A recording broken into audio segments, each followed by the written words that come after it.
October 11న Padmavati చిన్నపిల్లల ఆసుపత్రి ప్రారంభించామన్నారు TTD EO Dharmareddy. ఒక ఏడాదిలో 720 చిన్నారులకు ఆపరేషన్లు చేయడం దేశంలోనే గొప్ప విజయమని తెలిపారు. దేశంలో 10వ అత్యుత్తమ స్థానం సాధించిందని ఆరోగ్యశ్రీ పథకమని తెలిపారు. మన రాష్ట్రంలో ఆయుష్మాన్ భవ పథకం ద్వారా దేశవ్యాప్తంగా ఉన్న చిన్నారులకు చికిత్స అందించామని అన్నారు.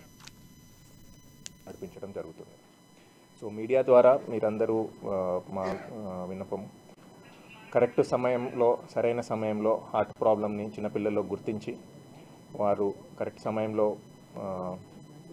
సరైన సలహా తీసుకోగలిగితే చాలా వరకు పిల్లల్ని హార్ట్ ప్రాబ్లమ్స్తో ఉన్న పిల్లలకి మనము సర్జరీ కానీ ఓపెన్ హార్ట్ సర్జరీ కానీ లేకపోతే కీహోల్ సర్జరీ ద్వారా వాళ్ళ లైఫ్ మెరుగుపరచడానికి అవకాశం చాలా వరకు ఉంది. ఓం నమో వెంకటేశాయ. అంటే ప్రాణదాన ట్రస్ట్లోనే కదా ఇది ఉండేది. This is a part of Pranadana trust. In addition to that one more specific scheme for each patient కు 1 lakh రూపీస్ వస్తున్నారు. విజిటింగ్ డాక్టర్స్ చాలా వరకు ఫారిన్ లోడెడ్ డాక్టర్స్ చెప్తాను, అది కూడా చెప్తాం. ఆల్రెడీ మేము 10 హాస్పిటల్స్ దాకా లెటర్స్ రాయడం జరిగింది.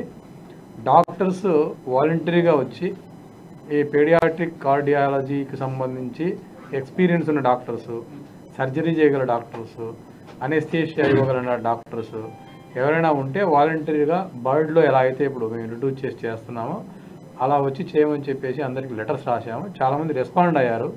ఇప్పుడు కిమ్స్ హాస్పిటల్ రెస్పాండ్ అయ్యారు, మేము వచ్చి చేస్తామన్నారు. అదేవిధంగా గ్లోబల్ హాస్పిటల్ రవీంద్రనాథ్ గారు రెస్పాండ్ అయ్యారు.